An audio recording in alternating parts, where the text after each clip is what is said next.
Welcome to the Beyond Ordinary Women podcast.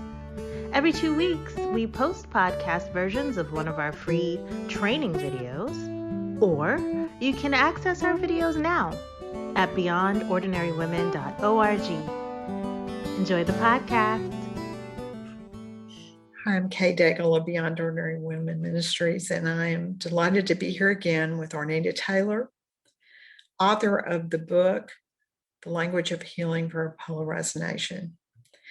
In the first video, we talked about an opportune time, what makes this an opportune time. If you missed it, you'll want to go back and watch or listen to it. In the second video, Arnita talked about the 5 practices of a peacemaker. And if we want to be peacemakers, it is so helpful to learn from Arnita and her co-authors about those practices and how to implement them in our lives. It's a very practical section of the book. And in this last of our videos, we're going to talk about operating in shared spaces. So Arnita, talk to us about operating in shared spaces. Well, none of us do life in a vacuum.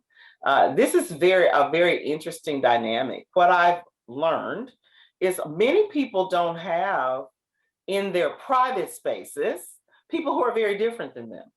It's normally people who are very similar to them. But when you step out of your door and you go into the public sector of life, that's not the case. So sometimes it's a conundrum for people to know, okay, well, I'm in a shared space now. Do I enforce my will? Well, no. Because you're in a shared space, you're not in your private spaces. So for some people, just making the shift mentally, then now I'm in a public space is something that they've not had to consider before, or either they've assumed that it's just like it is in my private space. And so operating in shared spaces, understanding where the bias you bring into it, and understanding that there's probably more than one solution. There's probably more than 2 solutions because the 2 keep us polarized, but there's probably other solutions on the continuum that are very, very much doable and perfect. And how do you want to invite people to the table? Do you want different people at the table? If you don't have to fake it. But if you do, here's some things you probably need to consider and posture yourself to be able to do it, so that, again, that person can find nourishment around you and not toxicity as a result of their interaction with you.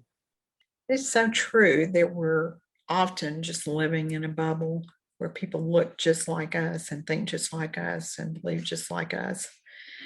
And it's easy to be there. It's a lot harder to reach out to people unlike us, where we might feel threatened by their views of the world. And of course, we white people are really the most guilty of this because we're the majority. And so it's easy for us to hide within our group, within those that are most like us, and not reach out to anyone unlike us, not have even one good friend of a different color, of a different origin, of a different social level. And the church hasn't done a very good job at this either.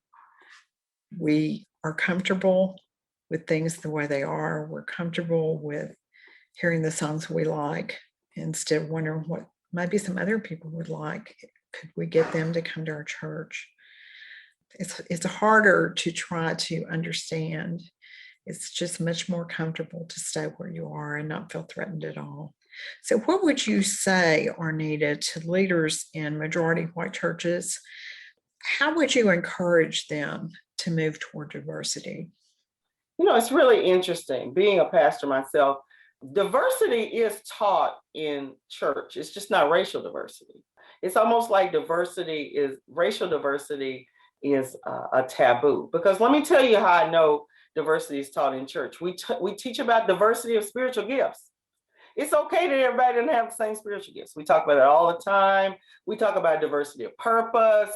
We talk about diversity of destiny. We talk about diversity in lots of areas. But when it comes to the racial diversity, political diversity, of course, if I'm looking at 100 people, there's 100 rows of diversity in that place, whether it's educationally, financially, socially, relationally. There's so much of it. I think bringing the awareness up to, there is racial diversity here. If I am a spiritual leader and I look out from my pulpit on Sunday and I see different people, then I need to be aware that there are going to be different ideas and probably stay as neutral and as theological as possible so that I am not polarizing. So goes the leader, so goes the people. So if the person speaking is polarizing, then you're setting up yourself to have a polarized congregation. So just being mindful of that at all times, that racial diversity was spoken of all over the Bible. We have Hebrews, we have Romans, we have, oh my goodness, go read the word. So it's there, and they navigated through it. And a lot of the teachings we have because they were fighting racially and ethnically.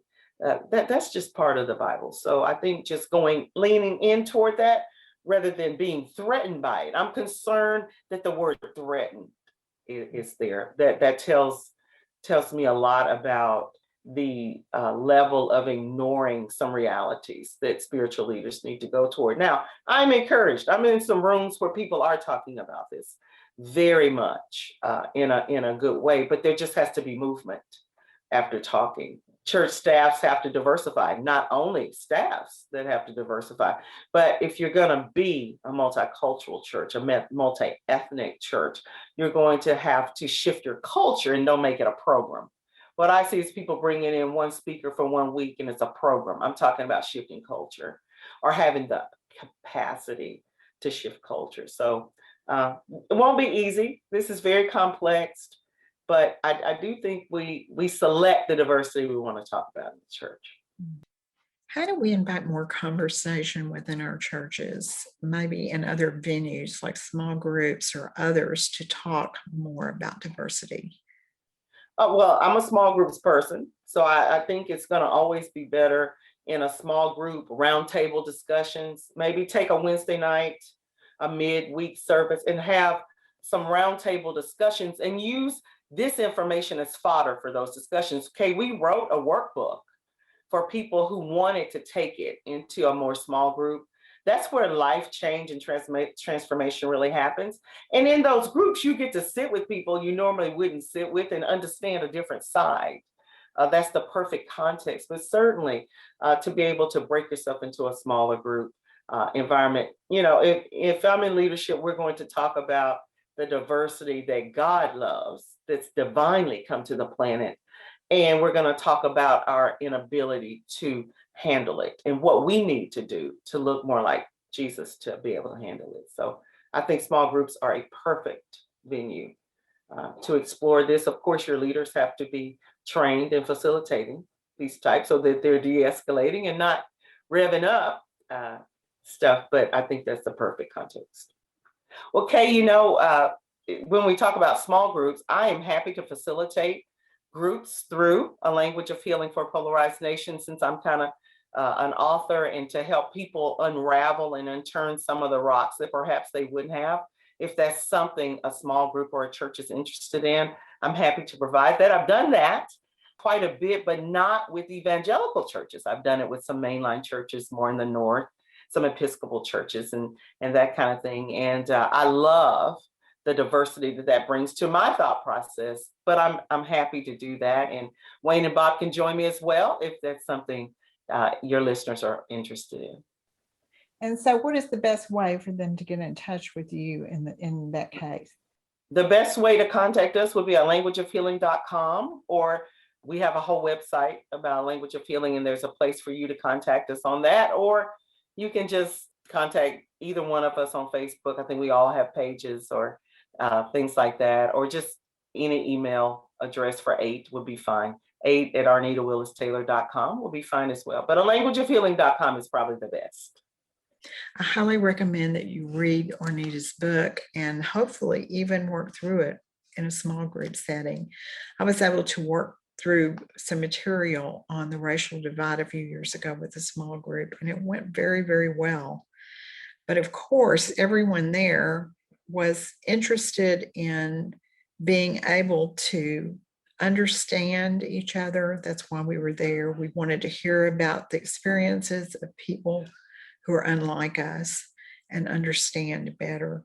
So I think a real key in these groups is to really have a desire to learn about one another and believe that we can understand rather than going with a desire to change or argue. Arnita's book is The Language of Healing for a Polarized Nation, and you can get it on Amazon. So, Arnita, do you have any last words for us before we go? Since our audience here is Christian, I really want us to be mindful of how we show up in the world at all times. This is a time where, even though the local church perhaps hasn't been a champion of diversity and equity and inclusion, this is a time for us to really step up and take the ripe opportunity to be able to do that. Do we want people to feel loved and accepted as God has made them? And we have the qualities, we have the Word, we have the Jesus, we have the Holy Spirit, we have everything we need to do that. It's just let us take our boat in that direction now. And it's just time. It's time. I think this is a real test from the Lord for us to show up and be able to love each other in a way that we know people will know that we are His. Absolutely. The mark of a Christian is loving one another. It's been wonderful having you, Arnita. Thank you so much for your wisdom and for sharing this with us. It's been a blessing to work with you. Thank you for having me, Kay. Thank you, Arnita. Thanks for listening to the Beyond Ordinary Women podcast. You can find more podcast episodes and resources for women in leadership by going to beyondordinarywomen.org. This podcast is produced by Beyond Ordinary Women Ministry. Our production team includes Evelyn Babcock, Kay Daigle, Deborah Herring, and Sharifa Stevens. Theme music, Back in Stride by Don Miller, used courtesy of Christine Miller.